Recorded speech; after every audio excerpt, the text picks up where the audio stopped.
सूरज की किरणें जब स्कूल की पुरानी खिड़कियों से छिन छिन कर अंदर आईं, तो 12वीं जमात के तलबा और तालिबात की आखिरी क्लास का आगाज हो चुका था।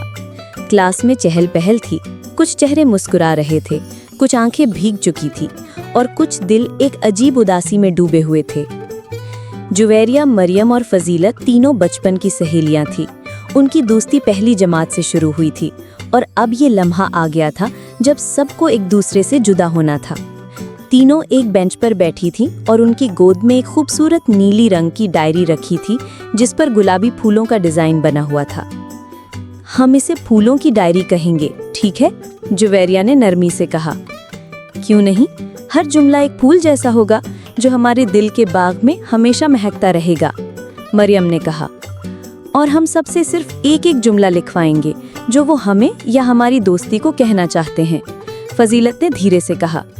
यूं इन तीनों ने तय किया कि क्लास के हर लड़के और लड़की से सिर्फ एक एक जुमला लिखवाया जाएगा, कोई तारीफी, कोई शरारती, कोई जज्बाती या महज एक यादगार लफ्ज। मकसद था लम्हों को कैद करना। सबसे पहला जुमला वो अपनी क्लास टीचर मिस फरीहा से लेना चाहती थी। मिस फरीहा ने मुस्कुराकर लिखा, तुम तीनों मेरे बाग के खूबसूरत फूल थीं और मैं चाहती हूँ कि तुम जहाँ भी जाओ खुशबू बखेरती रहो। तीनों सहेलियों की आंखें नम हो गईं। वो उनकी रहनुमा थी, उनकी माँ जैसी, और उन लम्हों में वो एक फूल ही तो लग रही थी। दूसरे सफ़े पर क्लास मॉनिटर की तहरीर। क्लास मॉनिटर ईमान ने लिखा, ये तीन लड़कियां अगर कहीं ना होती तो हमारी क्लास बिल्कुल बेरंग होती। हर जुमला एक याद, हर हर्फ एक खुशबू। यूं एक एक करके सब बच्चे आते गए, अपनी बात लिखते गए। किसी ने लिखा, तुम्हारी मुस्कुराहट हमेशा याद आएगी। जब तुम हंसती थी क्लास में बाहर आ जाती थी। सबसे ज्यादा होमवर्क मरियम करती थी। जुवेरिया हमेशा पिंक कलर पहनती थी, हम उसे गुलाबी लड़की कहते थे। फजीलत सबकी खामोश दोस्त थी लेकिन दिल की सबसे सच्ची। दोपहर तक डायरी की सफ़े भर चुके थे। हर एक जुमला उन लम्हों को कैद कर रहा था। जब डायरी की खुशबू कमरे में फैलती तो दिल किसी बिछड़ते मौसम की खुशबू से भर जाता। जुवेरिया ने कहा, पता है ये डायरी हमें कभी मायूस नहीं करेगी।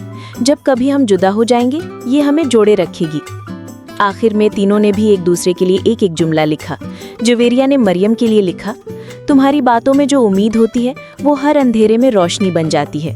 मरियम ने फजीलत के लिए लिखा, तुम खामोश हो लेकिन तुम्हारी खामोशी ही हमारी सबसे बड़ी ताकत है। फजीलत ने जुवेरिया के लिए लिखा, तुम हर लम्हे को खूबसूरत बनाती हो, जैसे फूल खिजा में भी मुस्कुरा जाते हैं। जब स्कूल की आखिरी घंटी बजी तो हर दिल लरस गया, जैसे कोई ख्वाब खत्म हो रहा हो। बच्चे एक दूसरे से गले मिल रहे थे, कोई रो रहा था, कोई चुप था, कोई हंसने की कोशिश कर रहा था।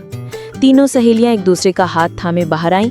स्कूल का गेट उनके लिए अब एक दरवाजा नहीं रहा था, वो अब एक याद बन चुका था। गाड़ी में वापसी पर तीनों खामोश थीं। उनके बैग में वो नीली डायरी थी जिसमें सिर्फ जुमले नहीं थे, वो एक एक दिल था, वो एक एक लम्हा था, वो जिंदगी थी।